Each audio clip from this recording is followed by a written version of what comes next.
बिस्मिल्लाहिर्रहमानिर्रहीम व बिही नस्तईन अम्मा बाद अऊज़ु बिल्लाहि मिनश शैतानिर रजीम बिस्मिल्लाहिर्रहमानिर्रहीम इन तांसुरुल्लाह यांसुरकुम व सब्बित अक़दामिकुम व क़ाला अल्लाहु फ़ी मौज़िइन आख़र वला तहीनु वला तहज़नु व अंतुम अ'लौना इन कुंतुम मुमिनीन सदक़ल्लाहुल अज़ीम। चमन अपना, वतन अपना, ज़मीन और आसमान अपना।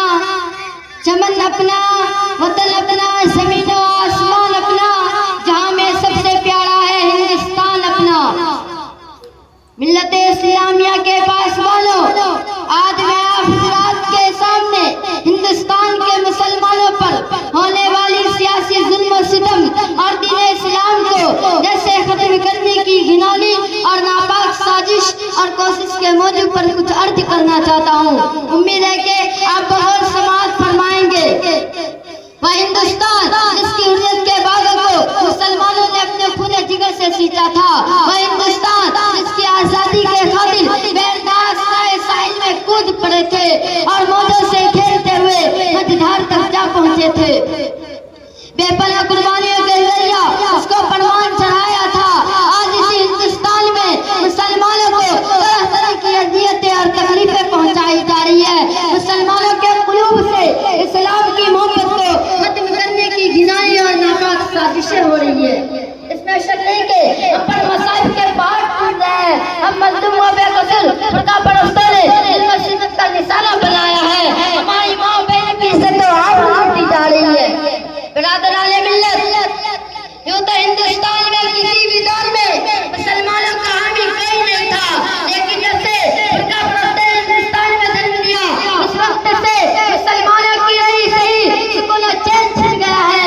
क्योंकि खुदा परस्ती ने हमारे मज़हब इस्लाम को मिटाने के लिए न जाने कैसी कैसी रचना रची है।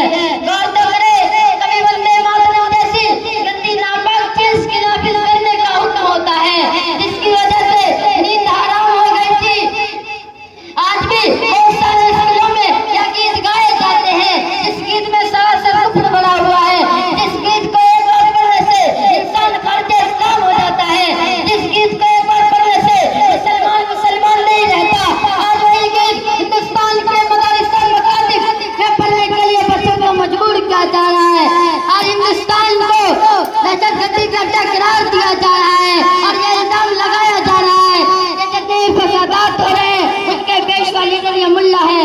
इससे पहले उसको खत्म किया जाए और उसकी आसान सूरत यह निकाली गई कि हम मुसलमान किसी भी मदारिस मकातिब और मसाजिद को खत्म कर दिया जाए, मगर मेरे इबादतगाहों पर पाबंदी लगा दी गई कि हम मुसलमान किसी भी मदारिस मकातिब और मसाजिद को नहीं बना सकते। लेकिन शायद उनको मालूम नहीं कि मुसलमानों की जब तक सांस चलती रहेगी उस वक्त तक दीन इस्लाम पर और मकातिब और मसाजिद पर किसी भी तरह की आँच न आने देंगे। शायर कहता है, हम तुम्हारी धमकियों से खौफ खा सकते नहीं, कि हम तुम्हारी धमकियों से खौफ खा सकते नहीं, जुल्म के आगे सर न झुका सकते नहीं। और है यही तारीफ अपनी, है यही फलसफा अपना, हम ज़माने में दबाने से बचते हैं सदा।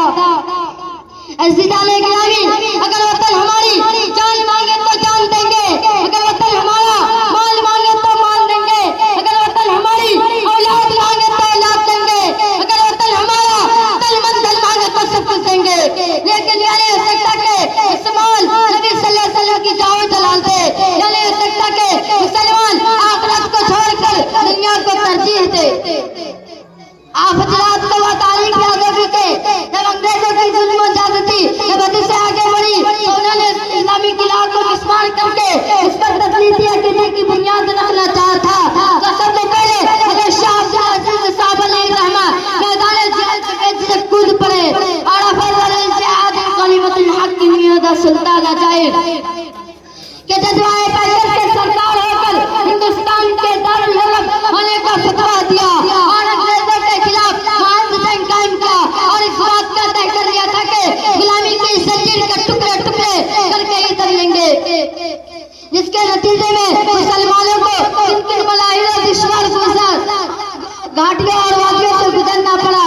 तारीख का एक अलमनाक बाब है। शायर कहता है टल न सकते थे अगर जंग में हार जाते थे, कि टल न सकते थे अगर जंग में हार जाते थे, पाँव शेरों के भी मैदान से उखड़ जाते थे, मुझसे सरकस हुआ कोई तो भी कर जाते थे, तेग क्या चीज हम तो तौब से लड़ जाते थे।